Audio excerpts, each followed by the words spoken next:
Hello, and welcome to Microdose for the Mind. I'm James, a ketamine patient, speaking from my quiet retreat at the bottom of the garden. Together, we gather in this space, patients, seekers, listeners, to pause, reflect, and breathe. Whether you're resting, walking, or simply watching gentle imagery, this is your time, a gift to yourself. If possible, please use headphones. Now let's prepare, soften the light, find stillness or a safe rhythm in your walking. Now let's take a few deep breaths in and out, letting the noise of the day drift away.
Imagine yourself sitting under the shade of an old oak tree. The grass is soft beneath you. A close friend sits beside you. Someone you trust, someone you love or have loved. Picture them now smiling at you and looking in your eyes as you share this moment. Notice the warmth that their presence brings. You don't need to speak. You don't need to prove. Just being together is enough. Drink in this moment, the light, the warmth, and the strength that this friendship provides.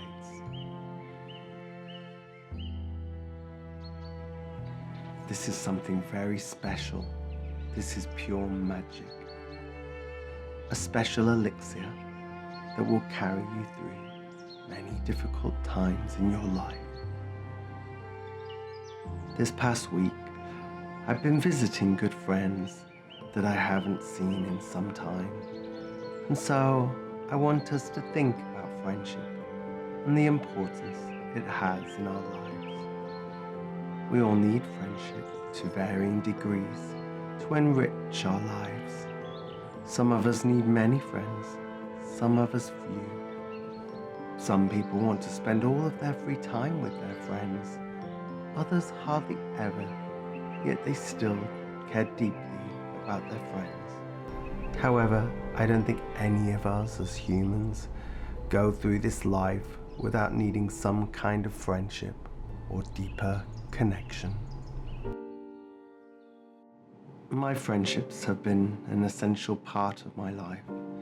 My friends have carried me through so many times, through good times and the darkest of times.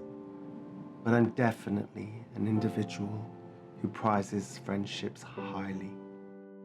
I think our culture glorifies romantic relationships over many others in life. From the first wildly successful romance novel, Samuel Richardson's Pamela, published in 1740. Yes, I have read it. to the latest Hollywood romance, the movie challenges. I haven't watched it. However, it's one of the most successful romance films of 2024. Our culture seems almost obsessed with romantic relationships. In fact, some suggest that around 90% of movies include a romantic subplot, even if it's not the primary focus. However, I think there are forms of relationships that are not romantic that are extremely important too. For those of us living with depression, pain, or chronic illness, friendship can sometimes feel complicated. We may lose friends who cannot understand our struggles, or we may retreat into isolation. But the friendships that remain, or those that arrive unexpectedly, often carry a deeper truth. They see us as we are, without expectation. I think about the friends who understand when I cancel plans because they're aware of the limitations that I live with. Let's take a look at what some of our wonderful great thinkers had to say on the subject of friendship. Immediately, my mind goes to the great thinker Aristotle, and I think he's a good place to start, as he helps define the different levels of friendship. He believed that friendship was one of the highest virtues, and argued that a life without friends would not be worth living. Even if a person possessed all other good things. For Aristotle, friendship is essential for human happiness because humans are social and political beings. Aristotle defines 3 different kinds of friendship, classified by what the friends love in one another. There are friends of utility, based on mutual benefit or usefulness that individuals get from one another. These are common amongst older people and exist as long as parties remain useful to each other. For example, a friendship with a business partner or a work colleague often falls into this category. There are friendships of pleasure, founded on the pleasure or enjoyment that friends receive from each other's company. This type of friendship is the most common amongst younger people, such as friends who share a hobby or go out for drinks together. Like friendships of utility, they are temporary and often dissolve when the pleasure fades. Then Aristotle talked about friendships of virtue, the highest and most enduring form of friendship, based on a mutual appreciation of the other person's good character. Virtuous friends want what is best for the other person, or for their own sake, and not for any accidental benefit, because it is based on a stable, good character. This friendship is long-lasting and is a key contributor to living a happy life. This is the only type of friendship where people love each other for who they are, rather than what they can provide. Interestingly, Aristotle's perfect or virtuous friendship has several defining characteristics. They take time to develop. True friendship requires a deep, intimate knowledge of the other person's character, which takes a long time to cultivate. As a result, this kind of friendship is rare and only possible with a few people. Friends are our other selves. In the most virtuous form of friendship, a friend is seen as another self. By observing the goodness of a friend, one can better understand and cultivate one's own virtuous nature. The friendship fosters mutual growth. Virtuous friends actively help one another become better friends and people and live good lives. They hold each other accountable, offer comfort and counsel in times of trouble, and celebrate each other's successes.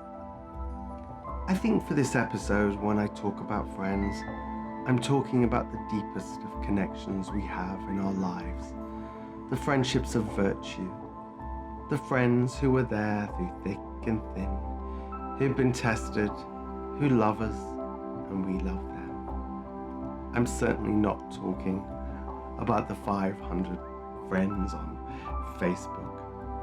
I'm talking about the people who remain in our lives throughout its various twists and turns. There aren't many of them, but when life tests you, you'll know who they are. Also, my own relationships have become easier once I understood and learned the lesson that there are different categories of friendships. And this has helped me understand the difference between friends. It's helped with my expectations.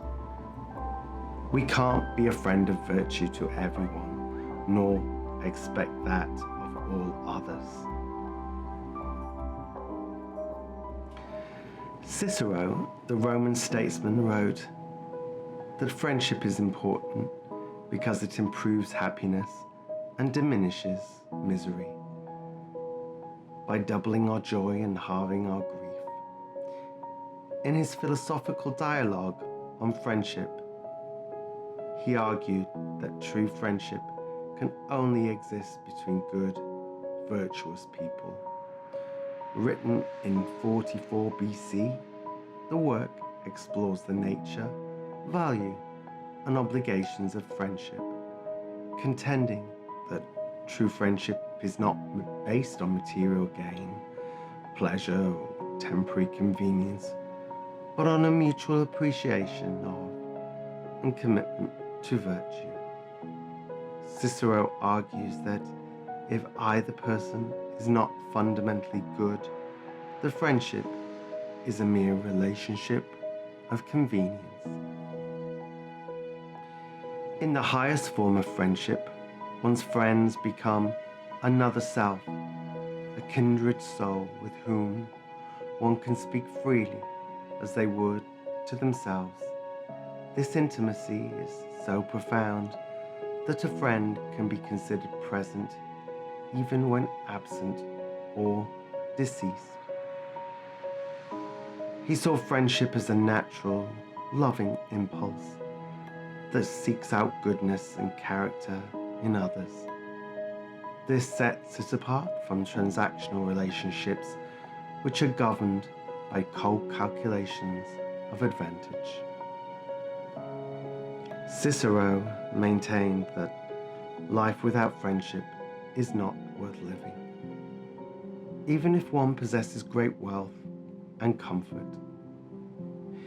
He uses the thought experiment of a solitary person in a place of abundance to highlight how joy and pleasure will be lost without a friend to share them. For a friendship to be meaningful and lasting, Cicero recommends several practices. Choose your friends wisely and slowly. New friendships should be approached with caution and judgment. Be honest and not flattering.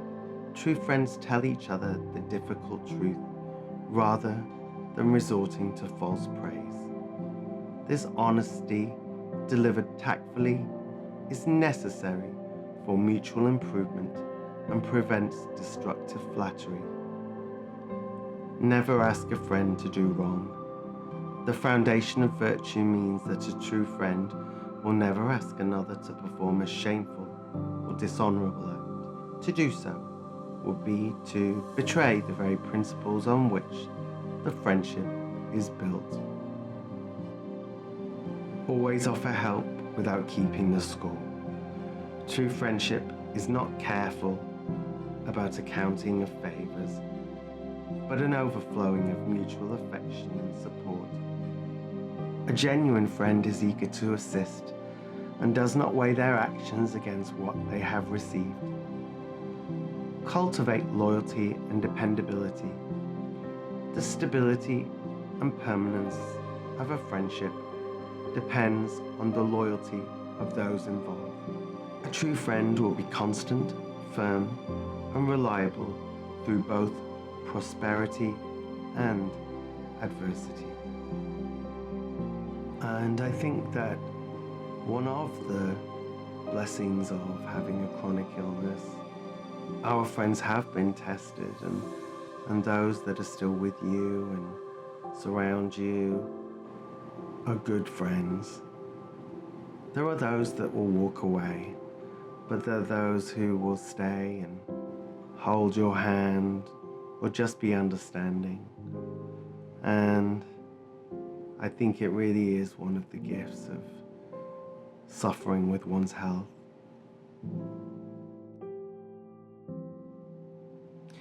The Stoics believed that true friendship is grounded in shared virtue and mutual character development.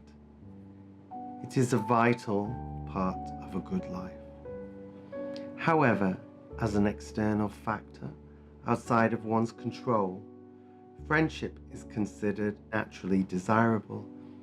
A person's happiness and tranquility should not depend on having friends. Following Aristotle's framework, Stoics distinguish between three types of friendships: friendships of virtue, utility, and friendships of pleasure. For Stoics, a virtuous friendship is worth pursuing, but it requires careful judgment and commitment, so choose wisely. However, once chosen, commit completely. Seneca advises that you welcome them with all your heart and soul. This wholehearted trust is essential for a true connection. Embrace vulnerability. Friendship offers an opportunity to practice virtue through courage and radical candor. This involves sharing your struggles with your friends and speaking honestly with them about theirs. Embrace sharing. According to Seneca, no good thing is pleasant to possess without friends to share it. Sharing your life's joys with others enhances the experience. Be compassionate. Stoics recognized this and our social nature and urged compassion for all, even when others betray you. Marcus Aurelius suggests remembering that they are fellow human beings who act out of ignorance.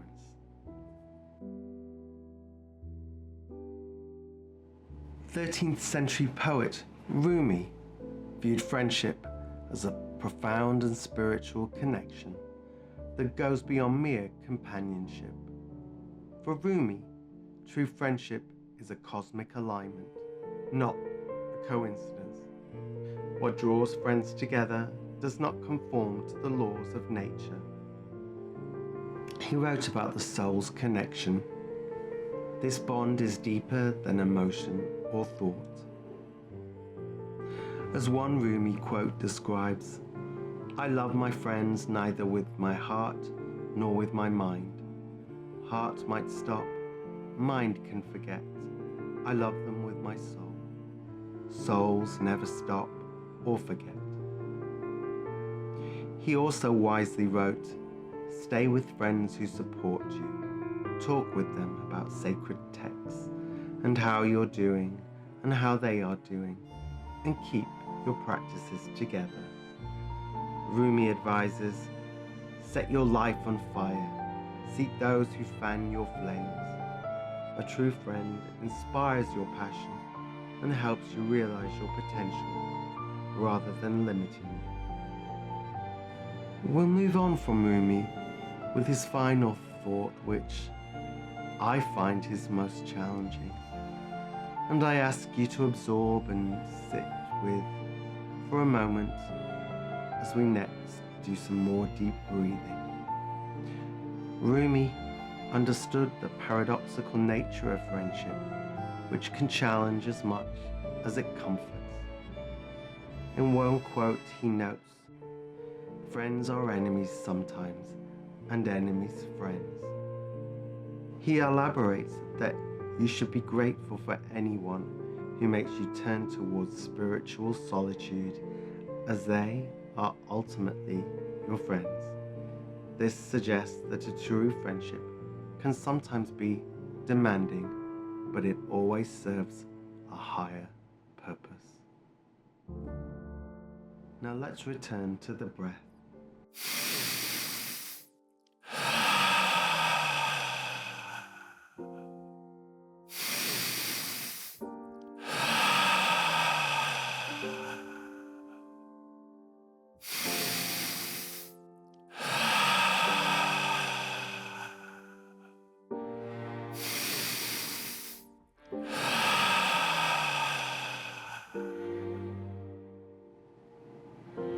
Rumi's thoughts make me think about a close friendship that I thought I had, and it was a friendship of well over a decade, lasting many years. We worked together and we created some fantastic projects, but we were also friends and an emotional support for each other. And I thought that I had the truest of friendships. I thought she was loyal. We could talk about anything. She was fun. However, when I was unable to work, we saw less of each other. And over many months, I heard less and less from her until she stopped all communication. Oh, I was angry. I was sad. I was absolutely devastated. I would say as much as being betrayed by a lover.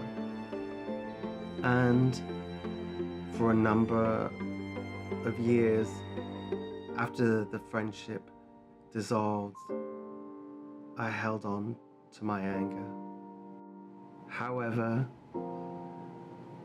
now I look back, and as Rumi suggests, in many ways, she was the greatest of friends, because I awoke to the true nature of friendship, and the loss of the friendship made me dig deeper spiritually, and I realized that I was the one to blame. I hadn't paid attention to the teachings of Aristotle and the Stoics, who thousands of years before this event wrote about the nature of friendship. They told me that we have friends for different reasons. And my mistake was thinking that the friendship was something that it wasn't. And I learned the lesson, and I forgave both her and myself. I was angry at myself. The trick is to learn from your mistakes and not be consumed by anger. And wherever she is in the world and whatever she's doing, I know she's a great person and I wish her the very best.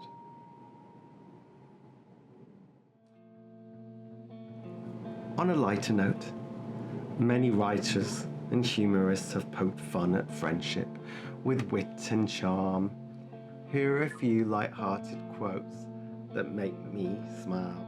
My favorite, Oscar Wilde, with his wit, once said, "True friends stab you in the front." It's a mischievous reminder, I think, that the deepest of friendships are grounded in honesty.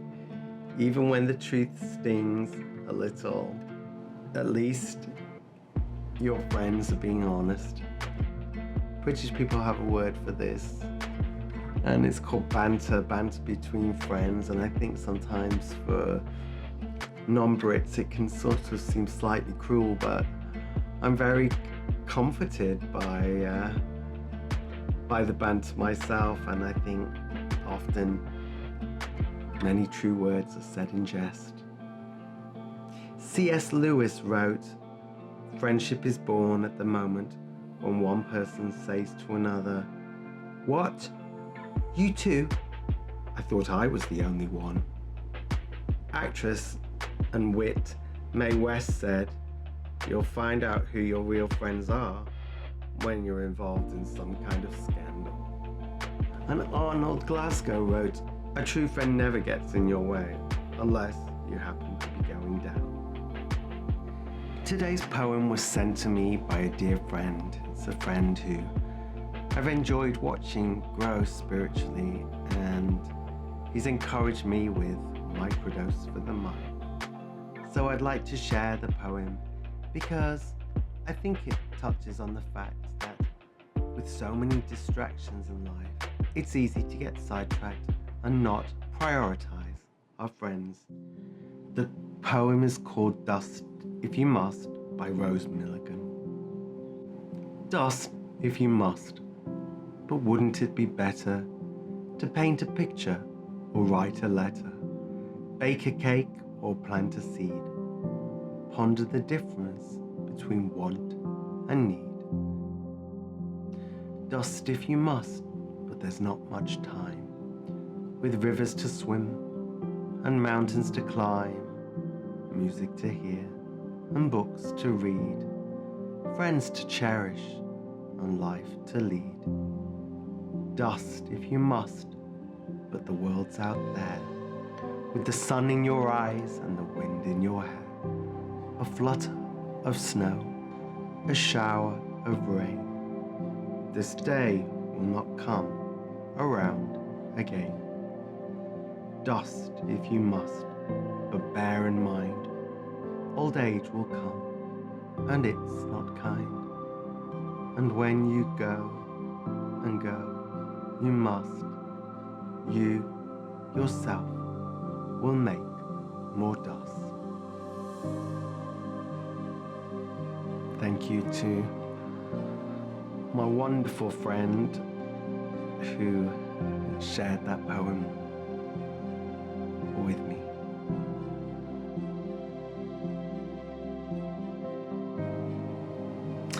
Well, my microdosers and thinkers, our journey today is coming to an end. However, I want to leave you with some final thoughts. Everyone doesn't need to be our best friend, a friend of virtue for our general happiness. And I think it's very important we recognize this. We have different friends for different needs, and once we understand this, it makes life easier. I do think it's important we are honest and never deceive people, though, in order to get what we want, and be on guard for the false friend who pretends to be a friend of virtue. However, if we are clear-eyed, we can have these friends in our lives, but you won't get hurt and you won't hurt others. I would strongly advise you to nurture your true friendships, your friendships of virtue. It doesn't need to be a daily call or visit, but certainly keep checking in and watering and maintaining your important relationships. In today's world where we have so many digital distractions, nurturing true friendship takes intention. Sending a message, meeting for a walk, sharing silence, having a FaceTime chat. However you want to reach out and remind your friends of their importance to you, I would strongly encourage you to do so. These small acts are threads that weave strong bonds. Friendship doesn't demand constant productivity or performance. It simply asks us to show up and be present. I believe friendship is a precious treasure, Philosophers and poets and storytellers have celebrated these relationships across the centuries for a reason. Unlike possessions or status, friendship doesn't diminish when it's shared, it multiplies. Friends hold us in our joy, anchor us in our storms, and remind us who we truly are. Philosophers and thinkers have reminded us that friendship is not only a comfort, but also a mirror, shaping who we are. We see our faults, weaknesses, along with our good qualities. I love this thought by prominent legal scholar Bernard Meltzer. A true friend is someone who thinks that you are a good egg, even though he knows you are slightly cracked. Until next time, breathe deeply, embrace the journey within, and remember, the soul is never truly alone. This is James, at the bottom of the garden, signing off with hope, love, and resilience.